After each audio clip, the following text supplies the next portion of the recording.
Super Mario 3D World is a fairly easy game with some exceptions. You gotta be kidding! But in order to satisfy my urge to have at least one self-imposed challenge with an arbitrary rule set every 2 months, I decided to beat Super Mario 3D World with my Active Life Outdoor Challenge playmat for the Nintendo Wii. Oh boy. I decided to use the Wii U version of the game due to the Nintendo Switch version having the D-pad only activate photo mode. I paid $80 for this. And the Wii U version has all the characters move slower, which could make it easier to control. Let's go. Starting off, Super Bell Hill, the first level of World 1 and the point where any sane person would have stopped trying to beat the game with the dance pad. Starting right out the gate, we choose Peach as our playable character because her floatability will help us greatly in platforming sections, as maneuvering with the dance pad is not very elegant. My feet already hurt. This wacky dance pad is configured so that the blue side is used for movement and the orange side is used for jumping, running, and crouching. And the start button is the start button. Koopa Troopa Cave is a good example of what an easy level should be. Simple left to right movements with very little depth allows us to get through this level relatively fine. But this did make me realize something about our dance pad. The pressure points for the inputs are either way smaller or way bigger than they seem. I could put my foot down on the right button pad, I'm either going up right or down right, so I can't expect perfect movement every single time unless I decide to touch the points with my toes or my heels, which starting off is not so great for my good old footsie bones. Thankfully, the Charge and Chuck mission, we can literally stand still and just jump, so that's another level down, and we head to Mount Beanpole, which is where we start to learn the difficulties of playing with the dance pad and just how important getting spare power-ups are. Not only will they provide support for boss fights, but they're also just good to have. Also, panic leads to absolute devastation when it comes to platforming. I will always fail in these circumstances. Go back down. Go back down.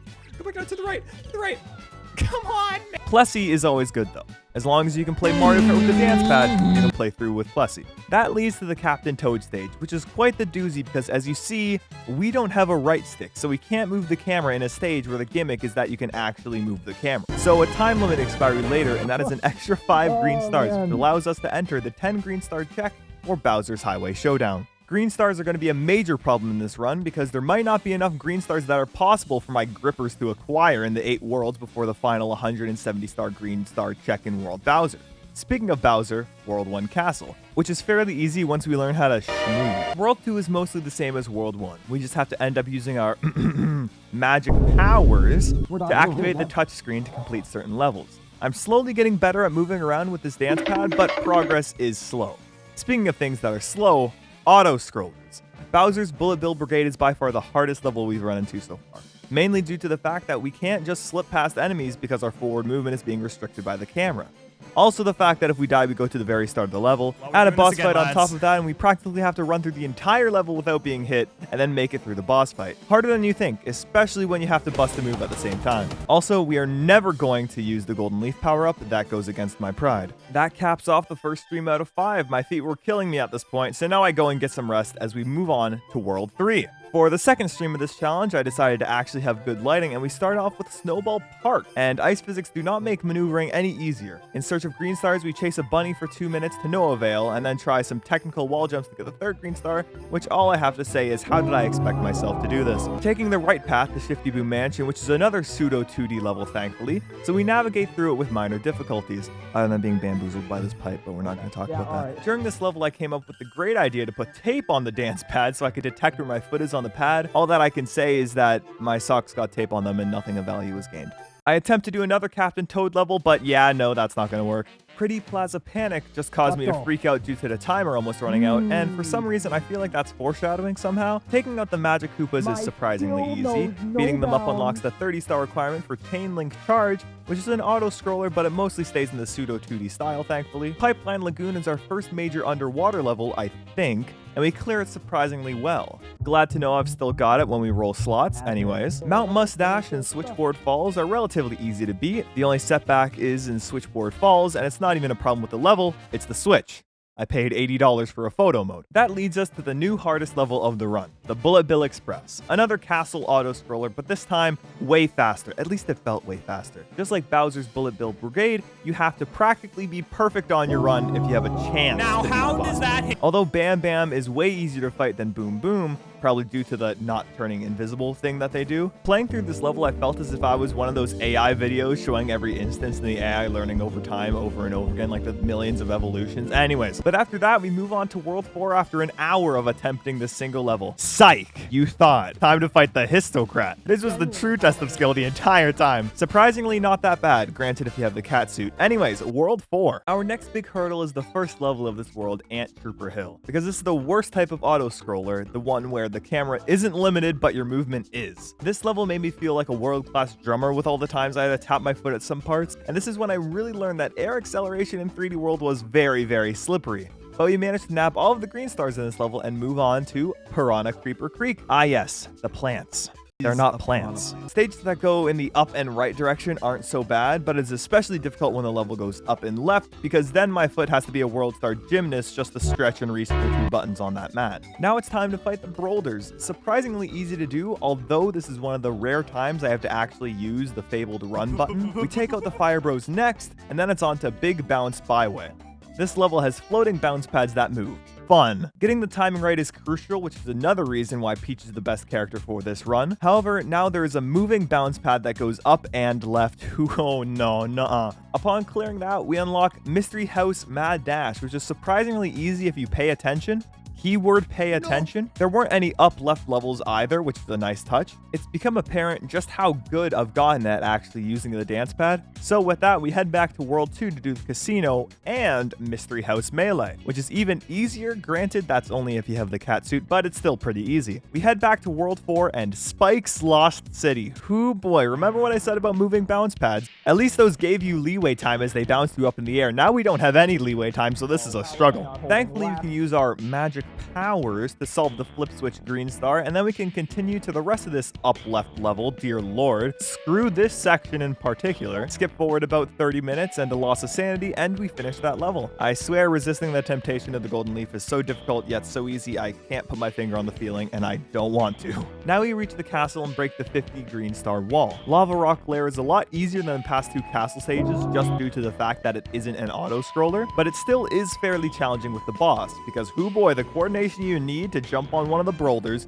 hold run to pick it up, move into position, then release the run button to throw it takes a whole lot of brain power to do when compared to doing it on a controller. This boss would sure be easier if we just moved a bit faster. I wonder what version of 3D World has this run faster. That's so interesting. That's just so crazy. Who would ever think? World 5. Yes. Captain Toad mission? Nope. Sunshine Seaside. A big open level, quite possibly the easiest level so far. We even get to use our magic powers for the hardest part of the level. The hardest part of the level here is the Plessy segment, which is quite literally a straight line. Tricky Trapeze Theater, another left to right-ish level. Easy. I just have to practice my timing. Real bad. Then we fight some charging chucks and move on to Sprawling Savannah, which is now the most open level in the entire game. The main issue we had with this level was time, as it takes a long time to almost get all 3 green stars and finish the level. Bob-Ombs Below is quite the interesting level because you barely need to use Bob-Ombs at all, just magic powers and good platforming. Fighting more Fire Bros for an easy green star, and now it's on to Searchlight Sneak.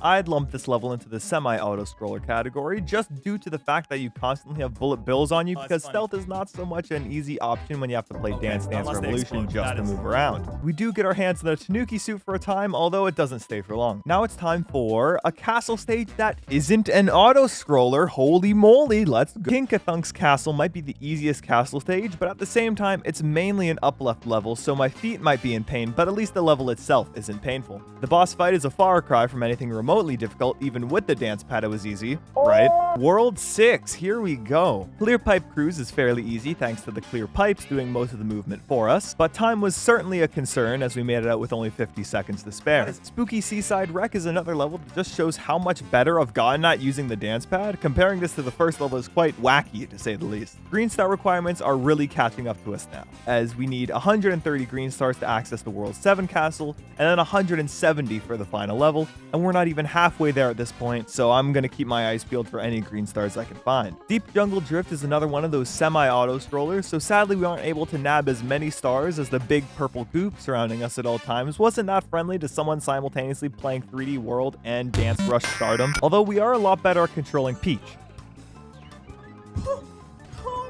The The Prince Bully fight just goes how you would expect from a boss fight that is incredibly hard to take damage in. And then Bullet Bill Base is our next challenge, and it is surprisingly easy, most likely due to the cat suits. But we managed to nab 2 green stars and move on to one of my most dreaded levels of the run, Fuzzy Time Mine. And to be completely honest, it took 1 try. I'm baffled. I thought that was going to be the run killer. Now it is time for the World 6 mystery box, which is...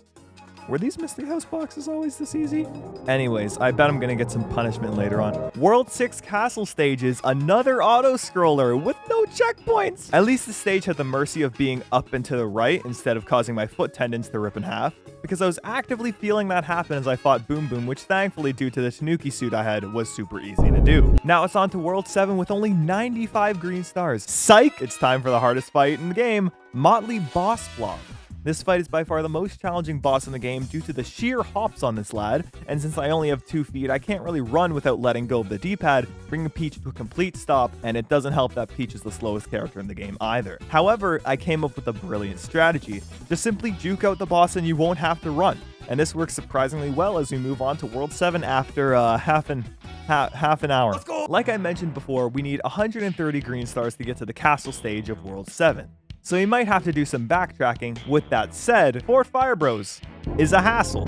The required enemy kills on the stage makes it a bit challenging, but when you realize the spot the Fire Bro is going to jump to, it's pretty easy peasy. The jump switch puzzle is easy. The only problematic part of this level I'd say is the lava, which there is a lot. And speaking of a lot, Red Hot Run is next, and it is surprisingly easy. Do not be fooled by the visual. I just have to sit down to reduce the time it takes for me to press a button, but other than that, it works just fine. Switch Black Ruins is another somewhat easy stage thanks to our magic powers, but trying to retain our Fire Flower power-up throughout the entire level to get the green stars was quite tedious, especially when the timer starts ticking down. Boiling Blue Bully Belt is a stage name I despise saying. This is take number 8, by the way. This stage has moving platforms, but not the good kind, at all. This level alone caused me to grow at least 10 more gray hairs on my headphones as a headband head of hair. It took some work, but since this level is mandatory to continue, there were only 2 things I was getting once this level was done. A sad sense of accomplishment, and tendinitis. Okay, while I am fairly sure I do not have tendinitis, I really should have taken more of a break, especially when I streamed for 5 hours straight, dear lord. We take care of the 2 mini boss fights, and then the next level is Rammerhead Reef. It's a 2D water level, one of, if not the easiest level in this world. And with that, we're getting real close to Simmering Lava Lake, the second last level before we go on a green star hunt. And this level puts us on a timer again due to the rising lava, so that's always fun and not anxiety inducing in the slightest. Don't get me started on the last section. I don't want to talk about it. Another level goes by with a temptation of the golden leaf avoided, and now we have to get some green stars. With that said, here's the green star lightning round. We need 24 more green stars to get to the castle stage, and this is how we do it. We nab all 3 in Super Bell Hill. Gosh darn, this is surprisingly nostalgic. We get the rest of the stars in Koopa Troopa Cave and lots of lives while we're at it. We get all 3 stars in Switch Scramble Circus. We tried Trick Trap Tower. It didn't. Maybe possible if we could run faster. Photo mode, hello. We managed to get the other 2 green stars in Red Hot Run using our magic powers. We get all the green stars in Switch Black Ruins. We nab all of the remaining green stars in Mount Beanpole, Plessie's Plunging Falls, Pretty Plaza Panic, almost, playing through Beat Block Skyway, Backstreet Bustle, Cakewalk Flip, Hands-on Hall, and that gets us the 130 green stars to access Bowser's Lava Lake Keep, which is an easier level than World 6's castle stage, but not by a lot. But it is a nice change of pace. The biggest problem of the level is the Bowser fight. Not that it's difficult, but it takes a long time. That timer that's cut off that you can't see at the top there, it makes me anxious and makes me slip up. So this took a while to say the least, but now we are on to World Bowser. For being the final world, most of the levels can be done with relative ease, depending on what your definition of ease is. Spiky Spike Bridge spends most of its runtime going up and right, so thankfully my footsies are spared for now. Plessie's Dune Downhill is another easy pleasy stage. It just takes time learning where all the stars are. Cookie Cogworks is another simple level. Just catching this bloody rabbit took way longer than it should. Dear lord, I had to get on all 4s for that, even using my magic powers. Bowser Express is quite the easy auto-scroller once you get the hang of it, but it's either way too fast or way too slow and there is no in between, and we fight Pom-Pom surprisingly easy as well. Deepwater Dungeon is another chill water level. We like those. The exact opposite of how I would feel if I was playing with a controller. Also, screw the second green star in particular. I thought I had to kill all the fishies with Plessie to get it to spawn. I don't know why I thought Footlight Lane is a level I absolutely had no problem getting through except for the second green star, which I tried to get. for over 30 minutes. Next up is a beam in the dark, and oh boy, having limited movement on a semi-auto scroller level is practically begging me to go insane. I mean, it worked. Mystery House Claw Climb was a very nice surprise, as we got an extra 10 stars to get us that little bit closer to the 170 star requirement. Rumblump Inferno is one of the last levels in the game, and it is quite the challenge. But after we get into the rhythm of moving with the blocks, it gets a whole lot easier. With that done, we get to our boss rematches. First off is the Histocrat rematch, which is just as easy as the first one. But then, oh dear, he's back. Motley Boss Blob, now with shockwaves. You thought it was difficult before? Oh, that's cute. That's cute. That's fun. The strategy of going under Motley does work, but now we have to add a jump in between without jumping too high, without doing a side flip either, 3 times, multiple times each cycle. I think I just took a discount tap dancing class. Once that is done, we need 3 more green stars to access the final level, but I've exhausted all of the options of head at this point. Oh, wait. Except for this one random level I skipped back in World 6. Why did I leave that? I was so stressed. I mean, my foot tendons were also stressed, but yet again, we run through Taifu Flurries getting... Not furries. Flurries. God, oh. But we run through Taifu Flurries getting all 3 green stars, and now it's time for the final boss. The Great Tower of Bowserland starts off simple, with some fireballs raining down to a nice little Ferris wheel, and those lead right to the Bowser fight, which really isn't a fight, but more like a try not to die simulator,